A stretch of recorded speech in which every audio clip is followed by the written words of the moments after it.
في جوف الفراغ لوحده محلقا، لا أحد معه ولا حوله من أحد، في صورة جمعت كل البشر وتركته وحيدا دون البقية، يجلس لينفذ فعلا واحدا دون رجعة، يجلس لينفذ السبكو.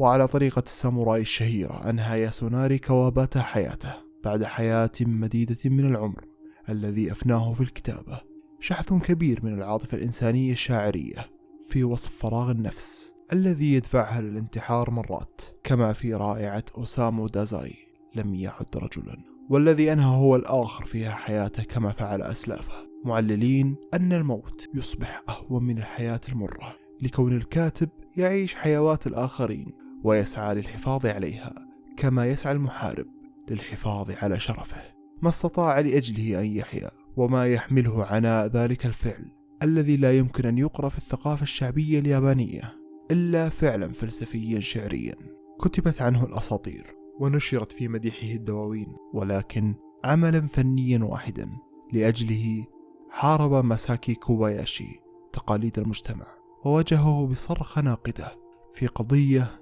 أسالت الكثير من الحبر والدماء وتناقلتها الألسن على مدار السنين في شرف وأخلاق الساموراي.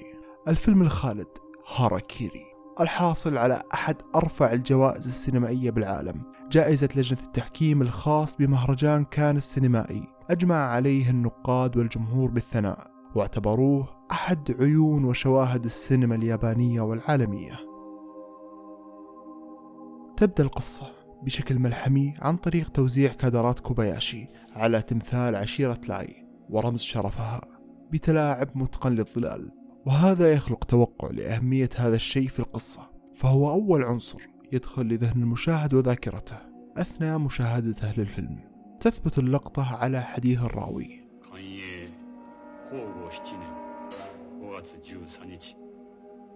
الذي يعطينا الحد الأدنى من المعلومات لعمل أرضية خصبة تروى فيها الأحداث ليبدأ السرد ثم يعم الصمت. تأخذنا عدسة كوباياشي داخل أرجاء القصر الذي يقبع فيه الساموراي من خدم ومستشارين وكبار الشخصيات من العشيرة، وهو فارغ تقريبا في لقطة استعراضية، وهنا نتعرف على الشخصية الرئيسية للفيلم بطريقة غير اعتيادية، بحيث نرى أول حوار لها من وجهة نظر إنسان آخر مختلف اللباس في تضاده والظلال تقبع عليه، مشهد يجعل من المشاهد يقف تلقائيا ضده لأنه يحمل نوايا سوداوية ومسيطرة، يجعلنا المخرج في اللاوعي نتشوق لرؤية هذه الشخصية التي تفرض نفسها عليهم لتنفيذ الهاراكيري.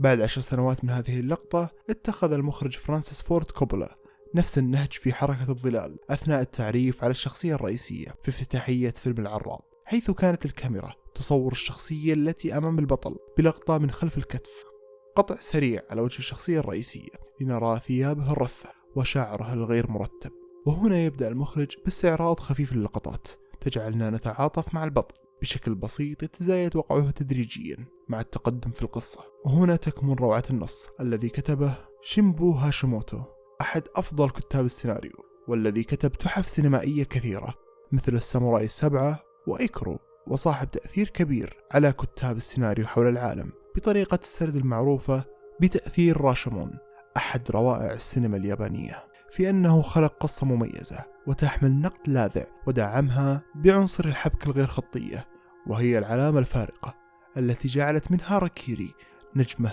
تحلق في سماء الفن السينمائي الياباني. فيجب التفريق هنا بين موضعين مهمين، الحبكة والقصة، وكلاهما مختلف عن الآخر، إذ أن الحبكة هي التتابع والخيوط المتسلسلة للأحداث والتي تجعل من قصة ما مشوقة وتلمس حس عاطفي للمشاهد.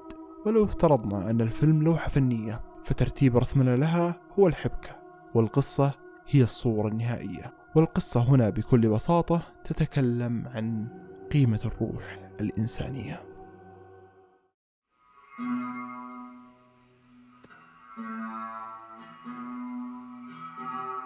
كوباياشي ينتمي للمدرسة الواقعية في صناعة الأفلام، تلك المدرسة التي تولي أهمية كبيرة لزوايا الكاميرا في أن لا تكون مصطنعة، إضافة لقلة استخدام الخدع البصرية والموسيقى التصويرية. فقد كان الواقعيون الجدد في اليابان حس فني عالي في إدارة الكادر والسرد البصري. كمثال، الحيز الذي تأخذه شخصية معينة داخل إطار مقارنة بأخرى يستغل لتحديد من يمتلك حضور أكبر أو سلطة على مجريات الحدث. يمكنك ملاحظة جلوس القائد في المنتصف، والمسافة التي توليها الشخصيات له تعزز من مبدأ السلطة. وحتى عندما رأينا اعتراضهم على تنفيذ السبكو، نرى الذي يجلس أمامه هو أشد الناس اعتراضا، وكأنه هو الذي وضع نفسه بالواجهة معارضا للقرار. يطبخ الغموض على نار هادئة عندما يظهر لنا السر الأول في القصة، هو أن موتومي لم يأتي لينفذ السبكو من الأساس. وبما أن القصة تروى بالتوازي بين الماضي والحاضر، فعندما تسرد لنا الشخصية الرئيسية هانشيرو وماضيه، يصدم المشاهدون من التناقض الصارخ بين معلم له مكانة بالمجتمع وبين رونين فقير مشرد يبحث عن الخلاص بالانتحار. وتبدأ التساؤلات تحوم عن كيفية حدوث ذلك. كل تلك اللحظات نجح كوباياشي بشدنا نحو المشاهدة بدون أي حوارات عنيفة أو مشاهد قتال. الغموض وكشف الحقائق شيئا فشيئا يمتع المشاهد ويغنيه عن كل مشاهد أكشن لا تخدم القصة بشيء. كما نجح مدير التصوير يوشي مياجيما بإظهار نوايا عدد من الشخصيات بشكل سلس بصريا يتغلغل بداخل عقل المشاهد بأن هنالك حدث ناقص وشيئا مفقودا قد حصل ونحن لا نعلم عنه شيئا، عندما طلب أن يسمع القصة من وجهة نظرهم رغم أنه يعلم الحقيقة، ابتداء من هذه اللقطة المقربة جدا. ولأن الفيلم يتبع المدرسة الواقعية، فحجم اللقطات يتعمد أن يكون طبيعيا كتلك التي يراها الإنسان في الوضعيات الطبيعية، وهدفها هو إدخال المشاهد داخل أجواء الأحداث وتفاعله معها بدون تكلف. ولكن الشيء الذي يدفعه للتقريب المبالغ على وجه بطلنا وإظهار ملامحه على كامل الصورة هو أن أحد وظائف الإخراج متمكن إظهار نوايا ودوافع الشخصيات من اللاوعي. فكل شخصية مكتوبة بعناية وإتقان تحمل أبعاد وأفعالها تتأثر بشكل ما. فإذا كان لبطل القصة رغبة لا واعية، فإنها ستصبح العمود الفقري للقصة. فالرغبة اللاواعية دائما تكون أكثر قوة ومتانة وذات جذور تصل لأعماق نفس البطل. فحين تقود رغبة لا واعية القصة، فإنها تمكن الكاتب من ابتكار شخصية مؤنسنة أكثر عمقا. وهذا ما أتقنه كوباياشي نفسه في ثلاثية الحالة الإنسانية بطولة تاتسويا ناكاداي أيضا. فكل الصراعات والقرارات الجريئة لشخصية البطل في الفيلم جاءت تحقيقا للرغبة اللاواعية للشخصية، وهي مناهضة الحرب وتحقيق السلم. وهنا تظهر لنا عدة رغبات لهانشيرو. فالرغبة الغير واعية متمثلة بتحقيق العدالة والانتقام والحفاظ على شرف الساموراي، والواعية المتمثلة بمعرفة تفاصيل الحادثة التي أصابت موتومي والحفاظ على وعد صديقه برعايته وكأنه ابنه ومن صلبه. وهذا ما يتقاطع مع رغبته في الحفاظ على كلمة الساموراي. كل تلك الرغبات تظهر تباعا ويتم تصويرها لنا بتجرد. تمثل أحداث الفيلم المتمثلة بكشف الحقائق دراما مكونة من صعود وهبوط الأحداث إيجابا وسلبا. نرى أدنى نقطة من تقهقر الأحداث أثناء مرض حفيد هانشيرو، وتزداد الدراما حدة عندما نرى ساموراي عشيرة لاي أتوا بجثة موتومي لبيته بعدما قتل ظلما. مشهد إنساني حزين لامس قلوب المشاهدين ويحمل إسقاطا على معاناة الأطفال والأهالي في المناطق المتضررة والفقيرة بالعالم. هنا نصل لأعلى مرحلة من التعاطف مع الشخصية الرئيسية دون ما تنكشف لنا جميع خيوط القصة بشكل كامل. نشعر أن الشخصية الرئيسية شخصية إنسان حقيقي فعلا وله دوافع، ليست شخصية مقحمة قدر لها فجأة لتطيح بعشيرة لاي وعاداتهم الخادعة واستغلالهم لمسمى الساموراي. ثم ما أن تتكشف الخيوط بشكل كامل لتتوضح لنا الصورة النهائية عن حقيقة الساموراي الثلاثة المتغيبين عن حضور هاراكيري، حتى يخلق السيناريو تناقضا جديدا يدفعنا للتساؤل: ما الذي يمنعهم من الحضور؟ ليصدم المشاهدون مرة أخرى بحبكة فرعية أخرى وملتوية تكشف دهاء شخصية هانشيرو عندما أظهر لنا مشاهد من الماضي من قتالاته معهم كل على حدة وتدميره لسمعتهم بفعل أسوأ من القتل، وهو جز خصال من شعورهم.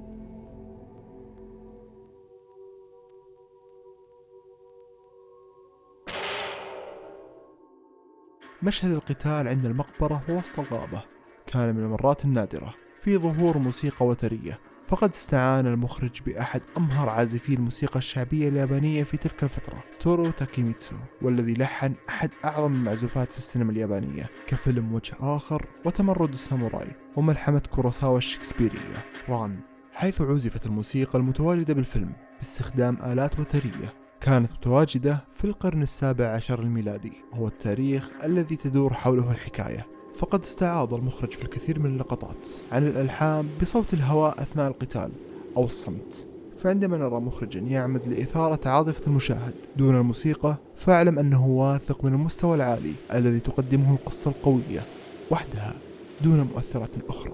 وواحدة من الأشياء التي تنسب للفيلم هو التناغم بين كل العناصر الفنية، بما في ذلك التفاصيل الصغيرة لمحاكاة تلك الفترة الزمنية كاستخدام البنادق اليدوية فضلا عن الأزياء والبيوت، والواقعية في مشهد تنفيذ موتومي للسبكو، وتناثر الدماء نتيجة استخدام آلة غير حادة. فمعروف أن السيف الصلب العادي يصيب عدة نقاط حيوية بالجسم فيتهاوى الجسد مرة واحدة بسرعة خاطفة، ثم يبدأ الدم بالتناثر نظرا لحدة السيف وصغر رقعة الضرر وحجمه. أما سيف الخيزران فتسبب بجرح كبير وموت بطيء لشخصيتنا، ونظرا لأن الغموض لا يزال يحوم حولها في تلك اللحظة فإن المشاهد يكون مصدوم من هذا الحدث.